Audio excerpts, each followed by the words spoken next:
10 గొర్రెలు మీరు పెట్టుకోవాలి, తర్వాత మిగిలినది మాత్రం అమ్ముకోవాలి అన్నాం.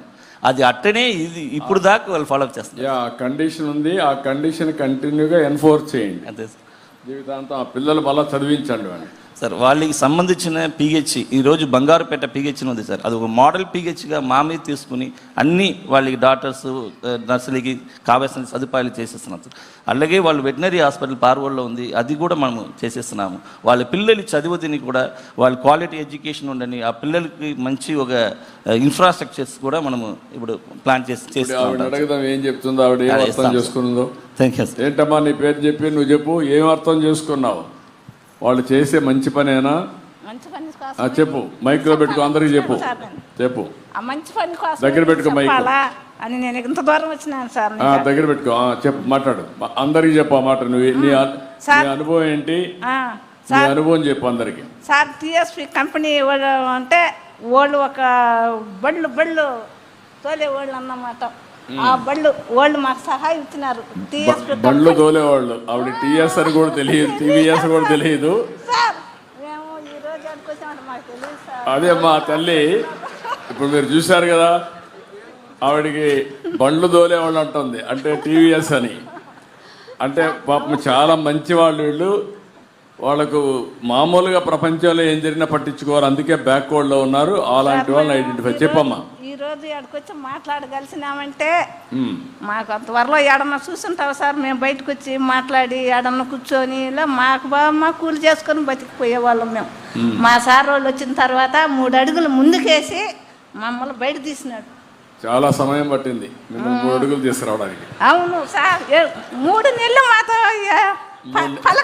మేము పలకల వాళ్ళతో మీకు సహాయం చేస్తాము రండి, మీకు ఆధార్ కార్డు ఎత్తుకోరండి, మేము చేస్తామన్నా మేము సమాధానం బాల.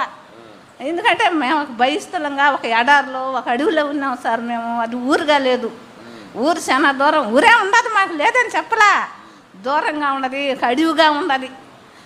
మా కలెక్టర్ సార్ కూడా వచ్చి చూసినాడు కదా, మా ఊరు వచ్చి చూసేసినాడు మా సారు. కలెక్టర్ మాట కూడా మీరు వినరు కదా. ఆ విధంగా ఉన్నాము. ఇప్పుడు మా సార్ వాళ్ళు వచ్చి మాకు మంచి మంచి మాటలు చెప్పి ఈ విధంగా మన దగ్గరికి బాధారండి, మనం మాట్లాడదాము, మీరు ముందు బాగొద్దు మేము ముందు పోతాము, మాకు వెనకాల మీరు రండి, మీకు మంచి చేస్తాము, మీకు సహాయం చేస్తామంటే 3 నెలల నుంచి సహాయం పడి అప్పుడు మా ఊరికి ఒక ఆధార్ కార్డులు బయట తీసి అప్పుడు మా ఊరు అనేది ముందు కాలువ బ్రిడ్జి లెగసాట్లు ఉన్నాం సార్. మేము ఈ పక్క నుంచి ఆ పక్క దాటుకోలేకుంటున్నాం. అది బ్రిడ్జిలు పోసినారు, ముందు బ్రిడ్జిలు పోసి మమ్మల్ని ఆ పక్కకి ఈ పక్కకి దాటిస్తున్నారు. మళ్ళీ తర్వాత నాకు కిడ్నీ ప్రాబ్లమే, మా ఆయనకి కూడా కిడ్నీ ప్రాబ్లం, మాకిద్దరు కిడ్నీ ప్రాబ్లాలే. అంతకంటే ముందు 4-5 చనిపోయినారు ఆ ఊర్లో బోరు నీళ్ళు తాగి. అంటే సౌడు నీళ్ళు సార్ అవి తాగి మేము చాలా ఇబ్బంది పడిపోయినాం. అంతలేక మా సార్ వాళ్ళు వచ్చినారు కదా, నేను అడిగిన సారు మాకు మంచి నీళ్ళు ఏంటి సారు, ఉప్పు నీళ్ళు సౌడు నీళ్ళు తాగి మా జీవితాలు బాగలేవని సార్ వాళ్ళకి మా కాడ రిపోర్ట్లు ఎత్తుకొచ్చి మా సార్ వాళ్ళు చూపించిన నేను. అయ్యో చాలా ఇబ్బందుల్లో ఉండారు మీరని మాకు వాటర్ పాయింట్ కట్టించేసినారు. వాటర్ పాయింట్ కట్టించి ఆ నీళ్లు తాగి మేము ముందు తీసుకుని నా పాట మాకు ఒక రవ్వ ఆరోగ్యంగా మా పిల్లలు కానీ మేము కానీ బాగున్నాం. ఇప్పుడు గొర్రెలు అయితే ఏడాడ ఉండేవాళ్ళం, మేము కూలి పోతే పోయేవాళ్ళం, లేకుంటే ఇళ్ళకాడ ఉండేవాళ్ళం. సరే వీళ్ళకి ఏం పనులు లేకుండా ఉండారని మా సార్ వాళ్ళు మాట్లాడి గొర్రెలు రాయించి గొర్రెలు తెచ్చేసినారు. ఒక 11 కుటుంబరాలకి 9 గొర్రెలు ఒక పొట్టేది మాకు ఇచ్చినారు. అవి కష్టపడి మేపుకుంటా ఇప్పుడు మేము బతుకుతా ఉన్నాం. పోతే మాకు దంతో ఏదన్నా వీళ్ళకి ఏమీ తెలియదు, వీళ్ళు ఎట్టున్నారో ఏందని మన వస్తున్నాయి కదా సారు జబ్బులు ఆడికి పోయి మాకు చేపించినారు. మళ్ళీ అంటే 5 మందికి 6 మందికి కళ్ళు కనపడకపోతే ఆపరేషన్ చేపించినారు. మాకు ఇంటికి 10 కోళ్ళు ఇచ్చినారు. అంతా మాకు బాగా సహాయం అందుతుంది. నువ్వు కూడా చేసినావు సార్ మాకు ఇప్పుడు రోడ్లు స్తంభాలు, నీ సహాయం కూడా మాకు వస్తుంది సార్. ఇప్పుడు నీ సహాయం కూడా మాకు వస్తుంది. ఇప్పుడు నమ్మకం వచ్చిందమ్మా మీకు, బాగుపడతామని పైకి వస్తాం నమ్మకం వచ్చిందా? నిజమన్నా, నమ్మినా అన్న చంద్రబాబు అన్న, నమ్మినాం. సహాయం కూడా మాకు వస్తుందన్న. ఇప్పుడు రోడ్లు స్తంభాలు 5 కాలువలు అన్నీ వస్తున్నాయి అన్న ఇప్పుడు మా ఊరికి. ఇంతవరలో మాకు వచ్చిన చుట్టాలు మమ్మల్ని ఏమన్నారు తెలుసా? ఈ అద్దానులో ఈ అడవిలో ఈ లైట్లు లేకుండా ఎందుకు ఇక్కడ ఉండేవాళ్ళు అని అన్నారు. మమ్మల్ని అన్నారు, మమ్మల్ని గేళి చేసిపోయినారు. ఇప్పుడు మా మిద్దెల్లో వాళ్ళు వెళ్ళకపోతే మాకు సగ్గిది. ఇప్పుడు మిద్దెలు కదా, మీ మిద్దెలే బాగున్నాయి వాళ్ళ మిద్దెల కంటే. మా మంచి మిద్దెలు కదా ఇప్పుడు. అంటే బాగున్నాయి మిద్దెలు, 6 రూములు, బాగా మేకలు పొద్దుగుకలే గొర్రెలు మేకలు వలుచుకుంటా ఊరి మీద బ్రహ్మాండంగా కడుపు నిండిపోతుంది.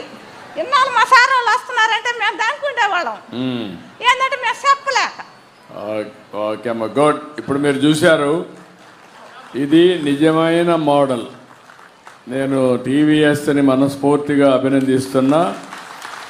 వాళ్ళ ట్రస్ట్ చైర్మన్ శ్రీనివాసన్ గారు. ఒక్కటి సహాయం చేయాలి సార్. ఇప్పుడు మీ సహాయం కూడా మాకు అన్ని చెప్పు అడుగు, కోరు. మాకు రచ్చ కావాలి సార్, మాకు రచ్చ కావాలి సార్, రచ్చ కావాలి సార్. మాకు రచ్చబండ కావాలా? మా ఊరికి తగ్గట్టు రచ్చబండి ఉంటే మాకు వచ్చిన చిన్న పెద్ద మా బిడ్డలకు పెళ్లిళ్ళు చేసుకోవాలన్నా ఇప్పట్లో మా బిడ్డలు చేసుకుంటారు ఎవరైనా. అంతవరకు పేదవాళ్ళం కదా, సల్లీల ఊరికి కమ్యూనిటీ హాల్ కావాలి, మంచి హాల్ మరి కావాలి.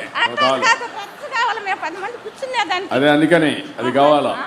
అక్కడ పెళ్లిళ్ళు కావాలని చేసుకోవచ్చు, మీటింగ్లు కావాలని పెట్టుకోవచ్చు, 10 మంది కూర్చోవచ్చు. కార్యాలు చేసుకోవాలన్నా ఏదైనా 10 మంది కూర్చొని మాట్లాడుకుంటాం. ఎంతమంది మీ ఊర్లో ఎంతమంది ఉంటారు? 25 కుటుంబాలు ఉన్నాం సార్ మేము. ఓకే, మంచిది. ఒక 150 మంది పెట్టేట్టుగా మంచి హాల్ కట్టిస్తాం. అక్కడే పెళ్లిళ్ళు చేసుకోవడం అన్ని చేసుకోవచ్చు. ఇమ్మీడియట్ కట్టిస్తాం. ఓకే తల్లి, నువ్వు బాగుంటా మేము బాగుంటాం అన్నా. థ్యాంక్ యూ అమ్మా, థ్యాంక్ యూ తల్లి, బాగుంటా మేము బాగుంటాం అన్నా. థ్యాంక్ యూ తల్లి, థ్యాంక్ యూ తల్లి, మా చంద్రబాబు అన్న బాగున్నాడంటే థ్యాంక్ యూ తల్లి.